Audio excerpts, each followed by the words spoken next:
Death is not a mystery. It is a phase transition governed by measurable parameter. Consciousness, when unstructured by deliberate practice, does not ascend. It dissipates. The universe does not negotiate with incense, and thermodynamics do not recognize a ritual intent. What follows is not morality.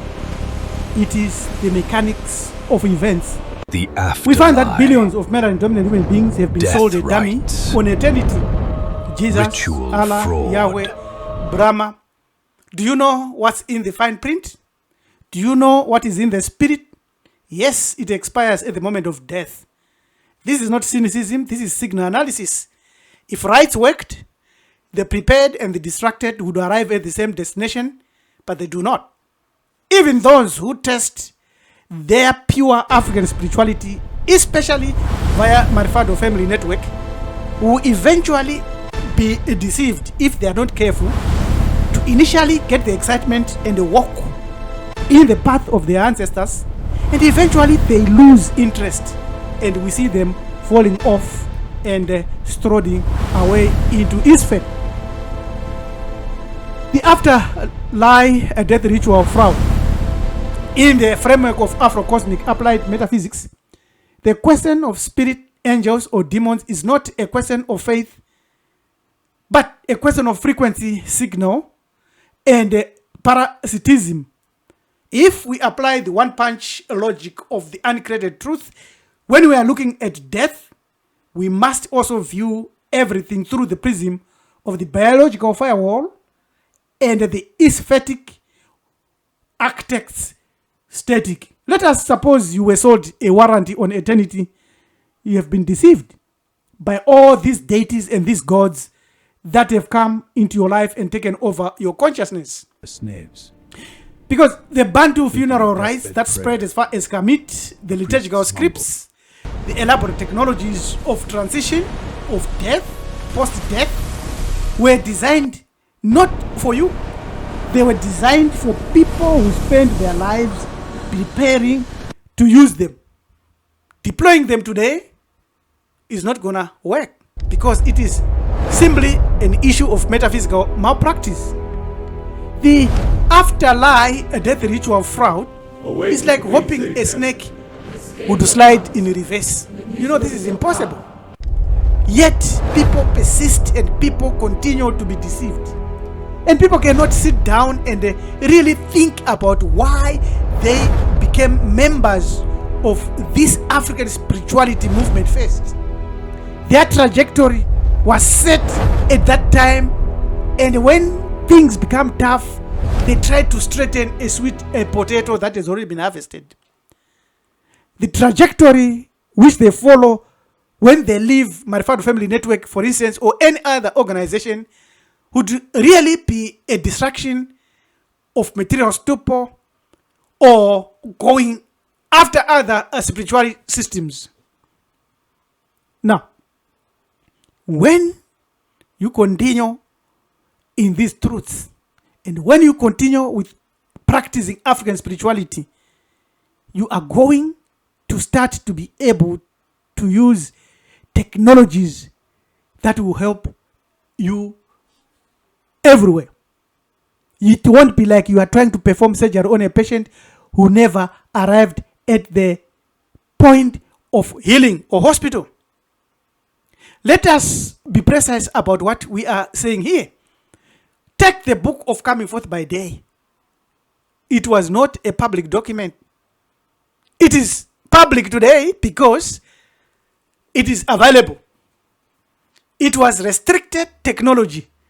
The weighing of the heart against Maat feathers presupposes a heart that had spent years learning what Maati meant, not its ethics, but as an ontological alignment life.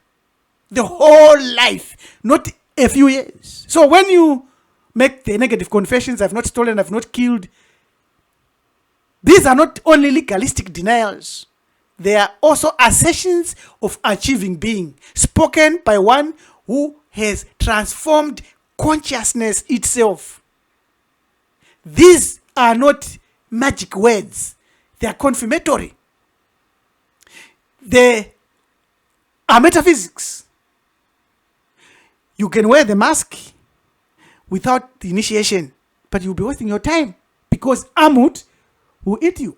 You can have all the death rituals possible, all the knowledge systems, but when you start to walk in the soul metaphysics, specifically as a member of Manufactured Family Network, and eventually you become tired and you drop and you leave, you didn't walk initially.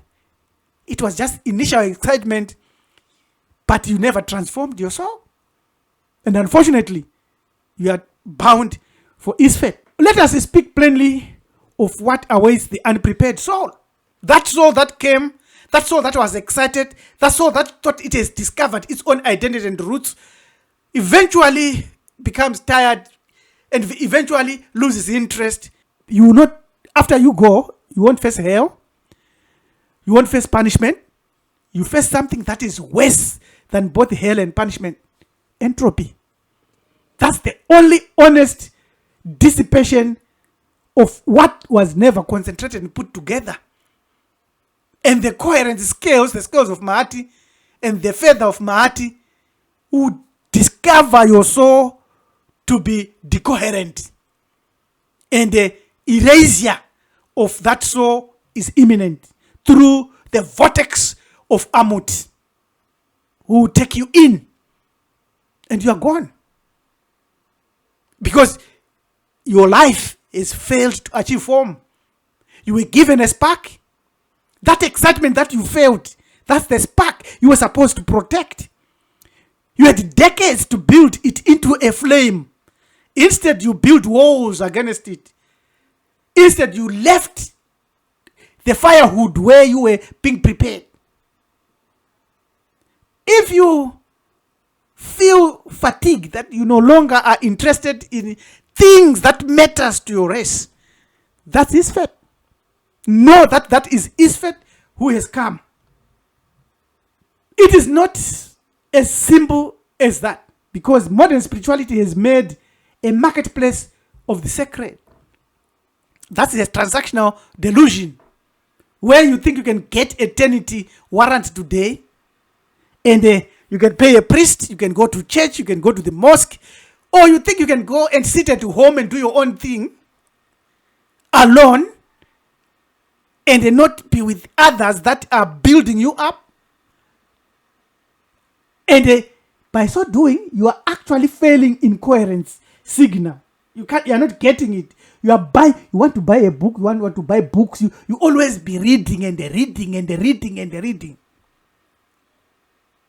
Forgetting that it is the same minds with superstitions that are now writing books that will override your existential preparation. A lifetime that you want. Because the ancient results were attained by transcendence, not on installment, not on one day enlightenment, but with effort, with subscription, continuing to be with those of like mind. Let us be precise about Walk of the Dead with this public document. It was restricted technology.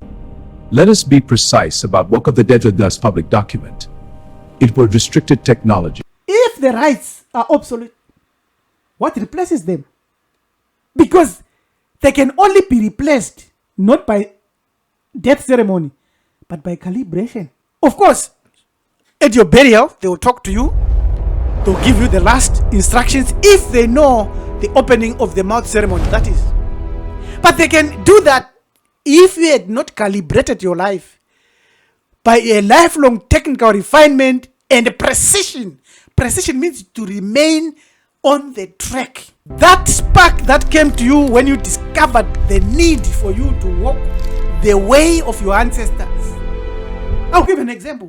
When you discover that you want to become a member of my family network, that which drove you there, that is the spark that you needed to make a glow.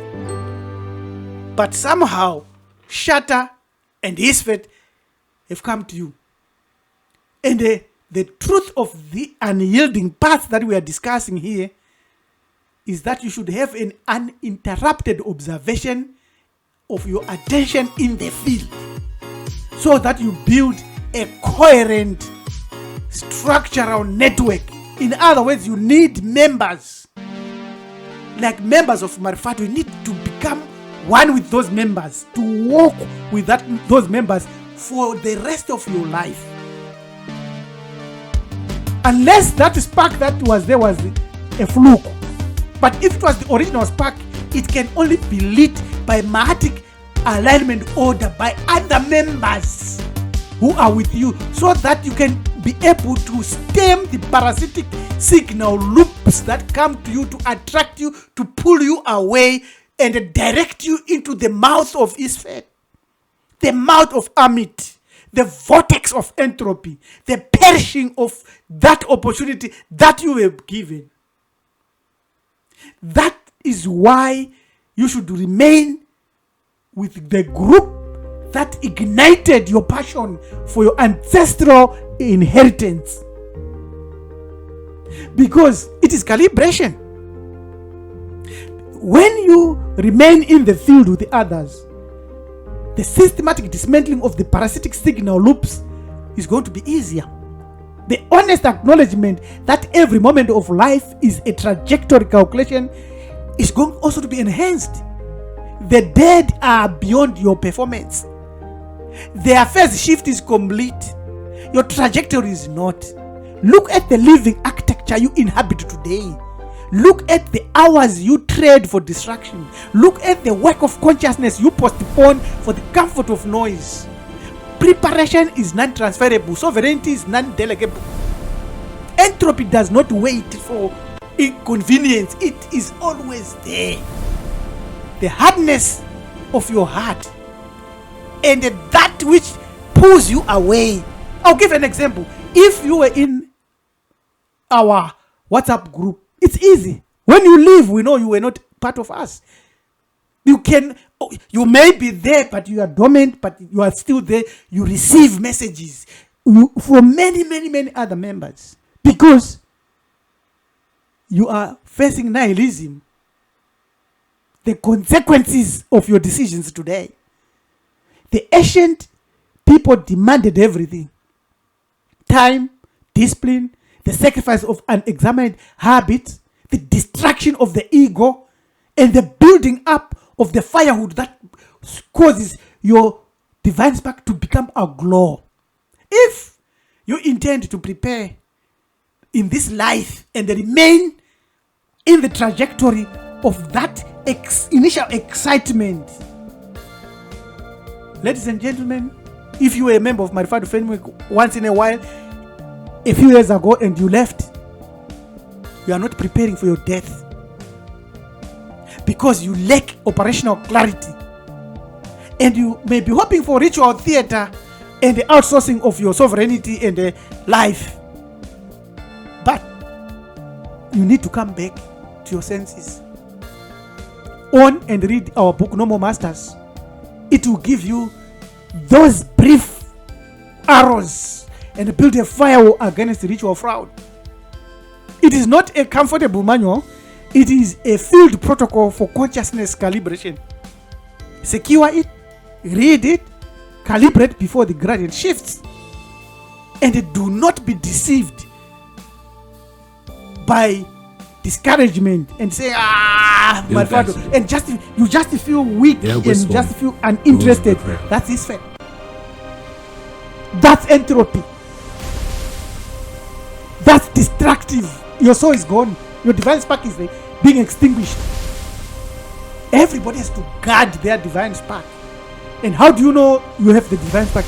It is that initial excitement of discovering your ancestry and discovering your divinities and discovering the sweetness of your tradition, and then knowing that we have got enemies A, B, C, D that enslaved us, killed our ancestors, and the desire to build. That's when we know that we are not being in theater, we are not playing. This is serious business, because we are engaged in inherent Afro-salvation mystic power travels. Anyway, I'm your manager to people Rabbi LM saying till we meet again. Remember, entropy is your enemy. If you become lackadaisical and lazy, you are destroying your divine spark. Get the book No More Masters from Amazon.com and read it and analyze it. Thank you for watching, for liking, for subscribing. Leave a comment. Share this video to as many people as possible and listen to this video. Analyze it. Analyze everything that we teach. Thank you. Ameni.